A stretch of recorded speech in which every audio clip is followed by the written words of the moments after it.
just saw him on the ground. This is a scene that we've seen play out over the last few hours. The crowd here has swelled and contracted. They started in Union Square. They were on the West Side Highway. They went down 8th Avenue walking against traffic, cut through Times Square, and they're over here. It's an impassioned crowd. You hear a lot of shouting. You hear a lot of chanting. Police have been closely staying with them at a lot of the time, forming a line and walking next to the crowd, at other times on mopeds. When the demonstrators go into the streets, that's when you see police reacting. That's when you see police making arrests. We saw a lot of arrests earlier this evening when a huge group of demonstrators got right in the middle of 17th Street, and when the crowd moves into the street again, you're seeing that scene repeat itself, Don. We've heard tense words exchanged. We're hearing a lot of demonstrators who are frankly angry, a lot of them chanting, "Baltimore, we've got your back," but a lot of them also shouting directly at police officers. And we see the group pause at times to have these confrontations during which police will line up and stand in their spot while the crowd sort of shouts back, and then the crowd moves back on, which is what we're doing right now, Don, heading back across 42nd Street. So Alexandra, these are moving protests. It may be hard for you to gauge a number here, but how many protesters do you think is on scene there?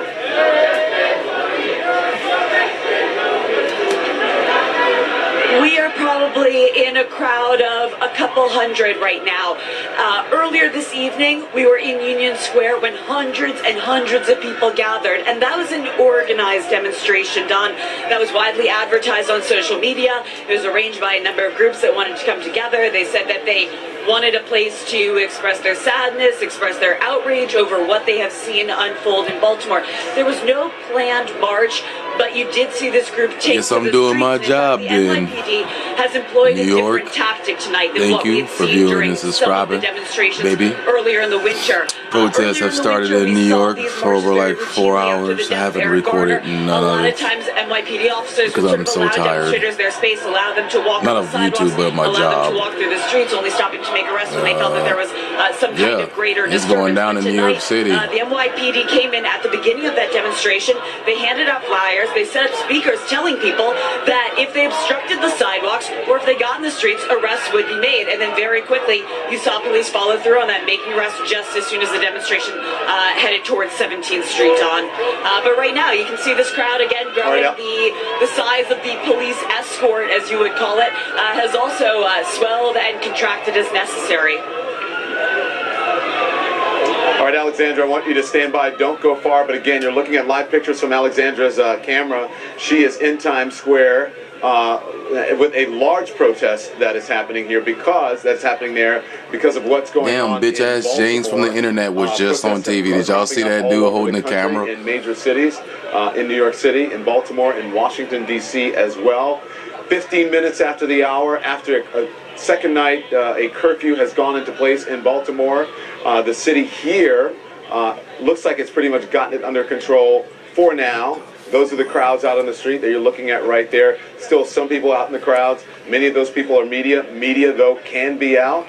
They're allowed to be out. So, of course, you would expect a lot of media to be out there considering the magnitude of this story. But as you see, arrests happening in New York City right now. Let's talk about all of this. We'll get back to all of our reporters in the field, especially if something happens. So don't worry about that. But when we get to Sunny Hostin, CNN's legal analyst and former federal prosecutor, she joins me here in Baltimore. And she used to live here in Baltimore. Also, Rob Weinhole is a former chief spokesman for the Baltimore Police and a crisis and public safety expert. Okay, so here we go. Second night, as we watch these pictures unfold and all these developments, you see what's happening in New York and here in Boston. Rob, first, what's your assessment as a law enforcement expert? Well, talking about Baltimore first, I think what we're seeing is the community engaged, which is fantastic, making a positive difference. As you know, the resources cannot be here forever, so the sooner the community can get involved and make sure that they're working with one another to quell the violence and the concern, the better. As you look across the country, you have to understand that these issues don't know boundaries. There's concerns about police brutality and other social issues. Folks are going to mobilize in this world of digitization, the ability to communicate, and everyone coming together to exercise their legal right to be heard and validated in and around causes. You know, last night we had a guest. You remember Ed Norris, who used to run the police department. He's a former commissioner of the Baltimore Police Department. He said that he didn't think that a curfew was a good idea. But do you think it's worked well here? I think it has worked well here. You know, I respect Ed. He's got a tremendous tactical background. But in this city at this time, I think the proof is in the pudding. The curfew is working. The community is engaging. The elders, as I said last night, are really tugging the young people by the sleeve and saying, listen, there's a better way to handle this than what was occurring a few days ago. Sonny, stand by. I'm going to get your assessment, but I want to get back to seeing this Chris Cuomo. Chris is out in the crowd, and he's with the Congressman Elijah Cummings. What are you seeing, Chris? I've been with me from day one. Elijah Cummings, now one of the state senators, are announcing success tonight, that they got people to go home. They did it without police force. They did it by collective conscience. And Elijah Cummings was just giving a message of hope going forward, saying that Loretta Lynch, let's listen to it. Word of promise about at least 2 investigations that are going on. Here's the state senator. And the other brother was saying, let's go home. So, as you can see, both of them now have gone home. And so we want to thank Baltimore again for peacefully demonstrating. And as the congressman has said, we will not rest. We will not rest until we get justice for Freddie Gray. We will not rest until there is a full, clear, transparent investigation of our police department, as well as the police who were involved in the death of Freddie Gray, and the practices that are currently going on that allow people who go into custody to end up dead. We don't ever want to have that kind of discussion again. We don't ever want to see another individual in Baltimore get caught up in that kind of situation. It doesn't matter what the issue was. We pay our police in this city in the most part. Having a bit of issue with Chris's connection. There it is. We're on the right track. Baltimore, we just want to thank you all for being patient with us and understand that investigations take time. And as the congressman has already said, we've got 2 federal investigations going on. We've got 2 investigations going on in the city. We're going to make what needs to be right in Baltimore. We're going to, as the congressman has already told you, we're going to continue to look at what is happening in our city in terms of economic development.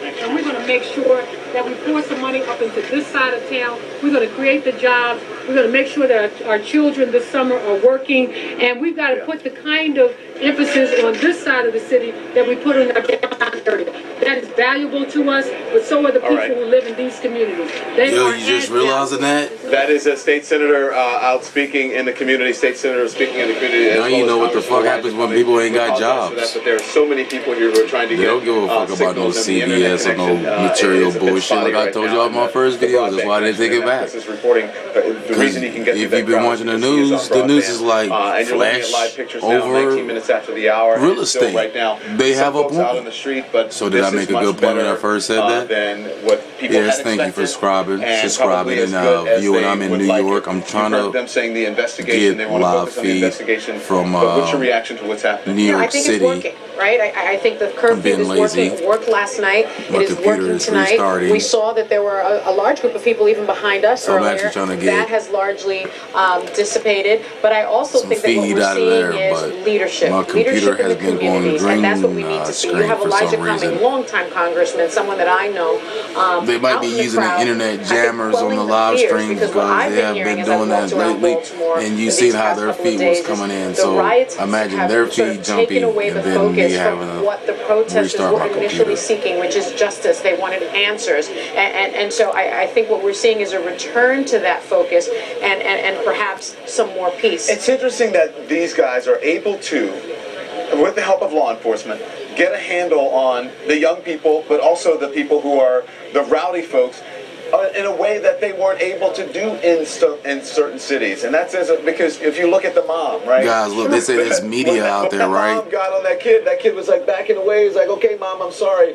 And kind of these folks are doing the same thing with the community leaders. Well, and that's what community is about. I know when I was a prosecutor at the Justice Department, we changed our tactic to community prosecution along with community policing. It's very, very effective when the communities know that you care, when they have a face to the name of the prosecutor, a face to the name of the police officer.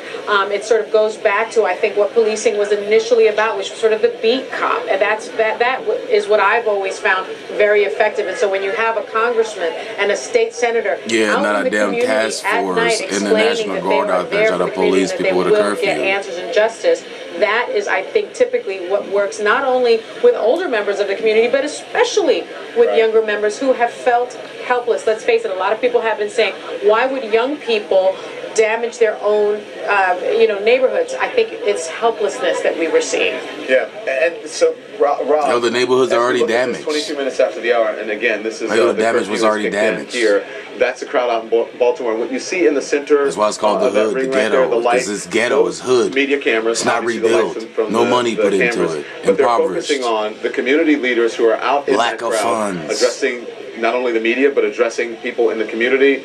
Some of the Don Lemons doesn't fucking wanted live to there. stay past that curfew, and that's really what is making the difference here. At least in the area where we are seeing, and we have correspondents out all over Baltimore.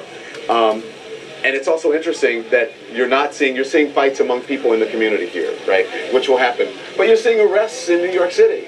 Well, you are. I mean, there's a difference in what's happening. Different city, different situation. Obviously, these are emerging issues in New York City, so they're in the process of mobilizing to try to keep up with the crowd that's mobile themselves. So they certainly have a unique challenge.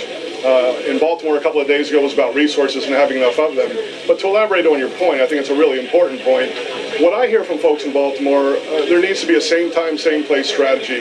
So it is about enforcement, but it's also about housing, it's about education, it's about addiction and mental health services. And when everyone can come together and focus on a community, again, using the same time, same place strategy with the local, state, and federal level resources, positive, substantive change can be created. But I go back to saying this, the first order of leadership is providing a safe place to live, work, and raise a family, and I underscore the term safe. Yeah. I also want to mention, though, I think that we have to give kudos to the police officers that have been working day and night, especially in the evening. We all know that crowd control is very difficult when the sun goes down, and we have seen a tremendous amount of restraint. I think it's a restraint that we didn't see initially in Ferguson, which I think exacerbated the crowds. We were there in Ferguson, and that's what I saw. I think, Don, you saw some of the same things. So when you have police officers, yes, showing strength and showing force, but not the old fucking guy that has his own video talking about the fucking police is going to move in and start fucking off people. Black Child's video. I want you guys to listen to this next bit of information that I'm going to Black give you. Child's video I have an interview of crisis with someone actors. who was close the old to man, move, the person move, one of the move, and Don's like, was involved in apprehension. Cameraman, you behind the police officer. She gives me great information. Like, what the fuck? Great insight on that stuff. But I need to report, this is from the Washington Post, it's reporting that a prisoner who rode in that police van with Gray told investigators you see all the Hummers he could in the hear back? Gray banging against the walls of the vehicle and believed that he, quote, was intentionally trying to injure himself. Quote, intentionally trying to injure himself.